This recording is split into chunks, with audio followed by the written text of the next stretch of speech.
कुंज बिहारी श्री हरिदास। आज मैं आपको श्री विद्या के अंतर्गत सौंदर्य लहरी से एक प्रयोग बताने जा रहा हूं, जिस प्रयोग को संतान की प्राप्ति के लिए किया जाता है।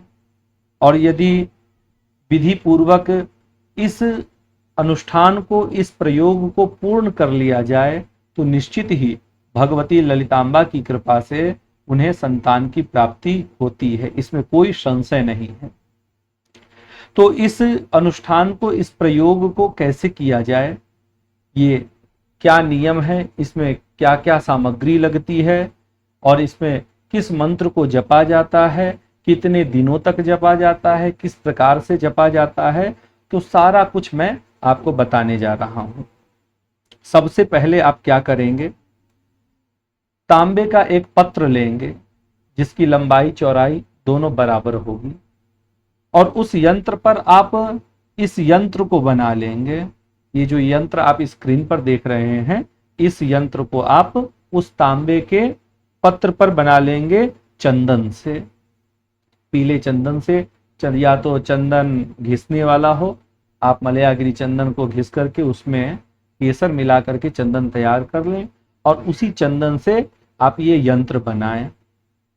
यंत्र के बीचों बीच ऊपर में क्लीं क्लीं क्लीं, फिर उसके नीचे साध्यम और फिर नीचे 3 बार क्लीं क्लीं क्लीं लिख देंगे। जैसा आप यंत्र देख रहे हैं पूरा ऐसा ही यंत्र आपको बनाना है। यंत्र बना करके आप पूर्वाभिमुख होकर के बैठ जाएंगे और पहले यंत्र की पूजा करेंगे। यंत्र की पूजा का क्या विधान है, तो आप आवाहित कर लेंगे, आवाहन कर लेंगे यंत्र का और पंचोपचार पूजन करेंगे यंत्र का। बहुत कठिन विधान नहीं है। उसमें आप सबसे पहले क्या करेंगे, आप रोली उठाएंगे और लंग पृथ्वी तत्वात्मिकायै ललिता देव्यै गंधम परिकल्पयामि कह करके आप रोली को छोड़ देंगे यंत्र के ऊपर। पहले आवाहन कर लेंगे मंत्रों के द्वारा। आवाहन का जो मंत्र होता है उन मंत्रों के द्वारा आवाहन करने के बाद लंग पृथ्वी तत्वात्मिकायै ललिता देव्यै गंधम परिकल्पयामि, इस प्रकार से आप रोली या चंदन यंत्र के ऊपर छोड़ देंगे। उसके बाद आप पुष्प लेंगे और बोलेंगे ओम हंग आकाश तत्वात्मिकायै ललिता देव्यै पुष्पम परिकल्पयामि और पुष्प छोड़ देंगे। फिर आप धूप लेंगे, जो धूप बत्ती होती है धूप, और धूप दिखाते हुए आप बोलेंगे यंग वायु तत्वात्मिकायै ललिता देव्यै धूपम परिकल्पयामि। इसके बाद आप दीपक दिखाएंगे यंत्र को और दीपक दिखाते हुए बोलेंगे रंग वहनी तत्वात्मिकायै ललिता देव्यै दीपम परिकल्पयामि।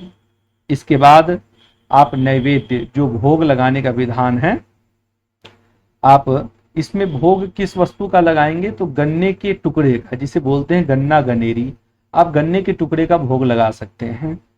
तो आप नैवेद्य ले लेंगे, नैवेद्य भोग को ही कहते हैं। तो नैवेद्य लेकर के जिसमें पान सुपारी भी रख लेंगे, पान के ऊपर सुपारी लौंग इलायची रख लेंगे और वही गन्ना गनेरी के साथ, गन्ने के टुकड़े के साथ एक प्लेट में रख करके यंत्र को भोग लगाते हुए बोलेंगे वंग जल तत्वात्मिकायै ललिता देव्यै नैवेद्यम परिकल्पयामि।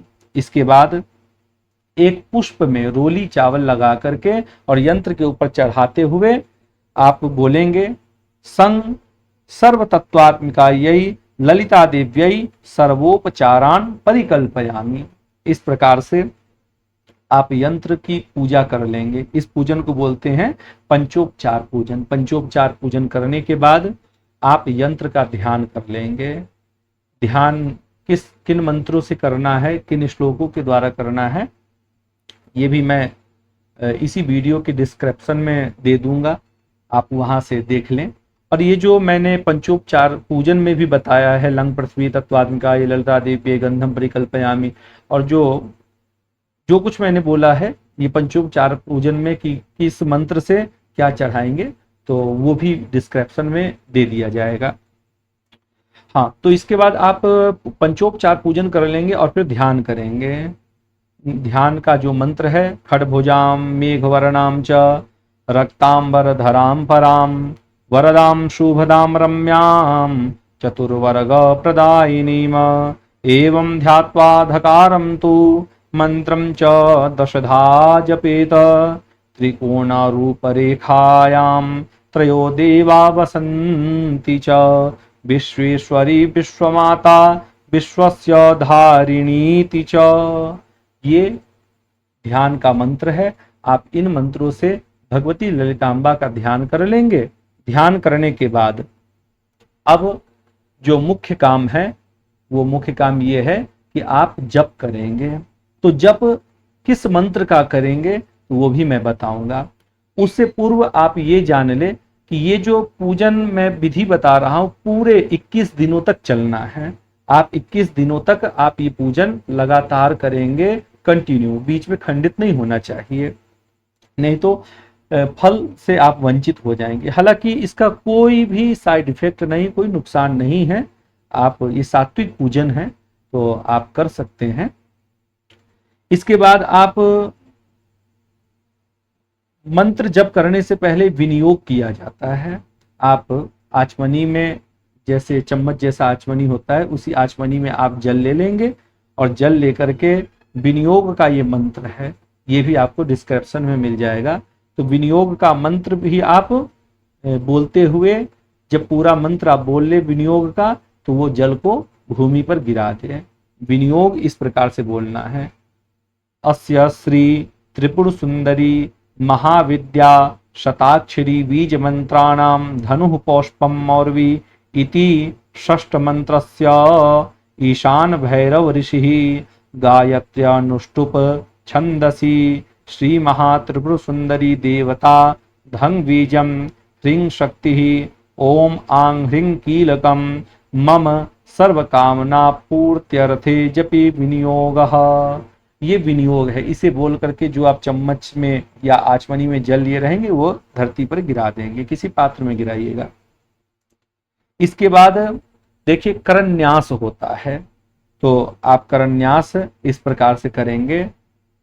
आप देखिए, आप इस तरह से हाथ मेरे हाथ को देखें और समझे मैं। और ये जो करन्यास में किस बीजाक्षर से करन्यास करना है वो भी डिस्क्रिप्शन में मिल जाएगा, सारा कुछ डिस्क्रिप्शन में दे दिया जाएगा, तो ध्यान से आप देखें। ओम ह्रांग अनुष्टाभ्याम नमः हृदयाय नमः, ऐसे हृदय का तर्ज स्पर्श करेंगे और अंगूठे का स्पर्श करेंगे।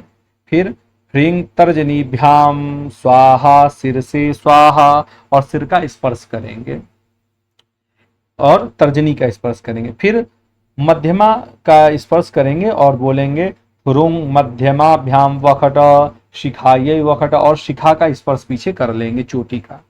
फिर आप अनामिका उंगली का स्पर्श करेंगे और बोलेंगे ह्रैंग अनामिकाभ्याम हूं कवचाय हुम, और दोनों कवच का यानी कि बाहों का स्पर्श कर लेंगे। और फिर कनिष्ठिका उंगली का स्पर्श करेंगे ऐसे और बोलेंगे ओम ह्रौं कनिष्ठकाभ्याम वौ षट नेत्राभ्याम वौ षट वौ खट। ठीक है, आप फिर कनिष्ठिका उंगली का स्पर्श करते हुए और फिर नेत्र का स्पर्श करेंगे इन दोनों उंगली से, तर्जनी से और अनामिका से, ऐसे करके। और फिर बोलेंगे हरह करतल पृष्ठाभ्याम फट, और क्या करेंगे दोनों हाथ इस प्रकार से स्पर्श करेंगे, इस प्रकार से स्पर्श करके और अपने हाथ को ऐसे घुमा करके ऐसे ताली बजा देंगे। तो इस प्रकार से आप करन्यास कर लेंगे। और फिर इसके बाद आता है ऋष्यादि न्यास, तो उसमें आप इस प्रकार से मंत्र बोलेंगे ईशान भैरव ऋषये नमः शिरसी, और सिर का स्पर्श करेंगे। फिर गायत्र्यानुष्टुप छंदोभ्याम नमः मुखे, मुख का स्पर्श करेंगे। फिर श्री महात्रिपुर सुंदरी सुंदर्यै देवता यही नमः हृदय का स्पर्श करेंगे। ओम धंग बीजाय नमः लिंगे, लिंग का स्पर्श करेंगे। फिर ह्रीं शक्तये नमः नाभो, नाभि का स्पर्श करेंगे। ओम आंग ह्रीं कीलकाय नमः पादयोः, और दोनों पैरों का स्पर्श करेंगे। और फिर क्या करेंगे अपने हाथ को धो लेंगे जल से और फिर बोलेंगे मम सर्व कामना पूर्त्यर्थे जपे विनियोगाय नमः अंजलौ फिर ऐसे हाथ करेंगे, सर्वांगे ऐसे करके सभी अंग का स्पर्श कर देंगे। तो ये ऋष्यादि न्यास का विधान है। तो आप इस प्रकार से ऋष्यादि न्यास भी कर लेंगे, और न्यास करने के बाद अपनी माला को ले लेंगे। इसमें माला कौन सी लेनी है, तो आप चंदन की माला भी ले सकते हैं, लाल चंदन की, या फिर आप रुद्राक्ष की माला ले सकते हैं। रुद्राक्ष की माला सबसे बेस्ट है, सबसे अच्छा है, ठीक है। तो आप रुद्राक्ष की माला लेकर के और अब मंत्र का जप करेंगे। वो मंत्र क्या है, तो देखिए मंत्र नहीं, ये एक बीजाक्षर है, एक बीज है, ठीक है। इसी बीज का आप जप करेंगे। तो बीज क्या है, तो वो सुन लीजिएगा। बीज है धंग। ध ध के ऊपर अंग की मात्रा है, धंग। आप कैसे जप करेंगे, तो आप माला ले लेंगे, ओम धंग ओम धंग ओम धंग ओम धंग, इस प्रकार से आप जप करेंगे। और नित्य 5 माला जप करना है, ये ध्यान रखिएगा। नित्य 5 माला जप कर लेंगे, और ये आपका जो विधान है पूरे 21 दिन तक चलेगा। 21 दिन तक जिस प्रकार से नित्य यंत्र का पूजन करना है, ये यंत्र आपको बार बार नहीं बनाना है, यंत्र एक ही रहेगा, उसी का नित्य इसी प्रकार से पूजन करेंगे जैसा मैंने बताया है। और इसके बाद फिर 21वें दिन आपको हवन करना है। तो जो आपने जो जप किया है 21 दिन में टोटल जितना जप हो गया है, ठीक है, क्योंकि नित्य 5 माला आप जप कर रहे थे, तो उस हिसाब से आपका हो जाएगा। मैं आपको बता दूं कि 500 नित्य कर रहे थे, 21 दिनों तक आपने किया, तो 10,500 आपका जप हो गया। तो 10,500 का आप 10% हवन कर लेंगे, यानी कि दशांश हवन कर लेंगे, मतलब 1000, यानी कि 10 माला से आपको हवन कर लेना है। 10 बल्कि आप 11 माला से हवन कर ले, क्योंकि 1,500 बीजाक्षर से हवन करना है। तो आप 11 माला से हवन कर लें आखिरी दिन। और हवन में ओम धंग स्वाहा, ओम धंग स्वाहा, ओम धंग स्वाहा, इस प्रकार से आप जप कर लेंगे, हवन कर लेंगे। हवन करने के बाद आपने जो जितने माला से आपने हवन किया है उसका दशांश, यानी कि आपने 11 माला से किया था, तो लगभग 110 बार आप मार्जन करेंगे। एक थाली में जल ले लेंगे, जल में पुष्प रख देंगे, और उसी जल को उठा करके अपने ऊपर जल छिड़केंगे और बोलेंगे धंग मार्जयामी, धंग मार्जयामी, धंग मार्जयामी, अपने ऊपर छिड़केंगे। तो ये आपको 110 बार करना है। तो इस प्रकार से आपका मार्जन भी हो जाएगा, और मार्जन के बाद फिर से एक बार इसी बीजाक्षर का उच्चारण करें, और उच्चारण करके आप क्या करेंगे कि आप पूर्णाहुति कर लेंगे इसी। और पूर्णाहुति में क्या विधान है, तो आप सुपारी ले लेंगे या नारियल, सूखा नारियल ले लेंगे, जिसे गरी गोला कहते हैं। गरी गोला में घी भर के कलावा से बांध करके आप धंग स्वाहा करके आप पूर्णाहुति कर देंगे। पूर्णाहुत्यै स्वाहा, आप धंग पूर्णाहुत्यै स्वाहा बोल करके गरी गोला छोड़ देंगे। छोड़ने के बाद आप आरती कर लेंगे, जो भी आपको आरती याद है देवी की, आप आरती कर लेंगे। आरती करने के बाद आपने जो भोग लगाया था वो प्रसाद पा लेंगे, आसन के नीचे जल छोड़ लेंगे, और आपका ये अनुष्ठान यहीं पर संपन्न हो जाता है। याद रखिएगा, हवन जब करेंगे तो जो मुख्य यजमान है, जिन्होंने इस अनुष्ठान को किया है, वो घी छोड़ेंगे, और आप किसी को बैठा लेंगे जो स्वच्छ है, साफ है, स्नान ध्यान किए हुए है, अपने ही घर परिवार का बैठा लेंगे, तो वो साकल्य छोड़ेगा, यानी कि हवन सामग्री। हवन सामग्री में जिस प्रकार से तिल का आधा जौ का आधा चावल, और उसमें घी मिला करके आप उसे मिला देंगे। मिलाने के बाद आप लाल पुष्प, बिल्व फल यानी सूखा बेल का फल, तिल, यव और घृत इत्यादि मिलाकर के वो हवन सामग्री तैयार कर लेंगे। और जब मुख्य यजमान घी से धंग स्वाहा करेगा, तो सहायक जो होगा वो भी साकल्य लेकर के इस प्रकार से मृगाकार बना करके और हवन में स्वाहा का उच्चारण करते हुए छोड़ेगा साकल्य को। इस प्रकार से यदि आप 21 दिनों तक विधि विधान से इस अनुष्ठान को करते हैं, तो निश्चित ही संतान की प्राप्ति होती है। इसमें कोई संदेह ही नहीं है। और ये प्रयोग जिन्होंने किया है, जिन्होंने इस अनुष्ठान को किया है, उन्हें निश्चित ही लाभ मिला है, यह अनुभूत है, देखा हुआ है। तो इसमें आप किसी प्रकार का कोई संदेह ना करें। सौंदर्य लहरी के 6वें श्लोक धनु पौष्पम मौर्वी मधुकरमयी पंचविशिखा, इसी मंत्र का ये प्रयोग है। और सौंदर्य लहरी में 100 श्लोक हैं और 100 श्लोक में अलग अलग कामनाओं की पूर्ति के लिए प्रयोग बताए गए हैं। जैसे ये 6वें श्लोक का प्रयोग था संतान प्राप्ति प्रयोग। आगे फिर मैं एक नए प्रयोग को आपको बताऊंगा वीडियो के माध्यम से। आप बने रहें हमारे चैनल भागवत टीवी पर। भागवत टीवी को सब्सक्राइब करें ताकि ऐसी जानकारी आप तक पहुंचे और आप लाभान्वित हो सके। धन्यवाद। कुंज बिहारी श्री हरिदास।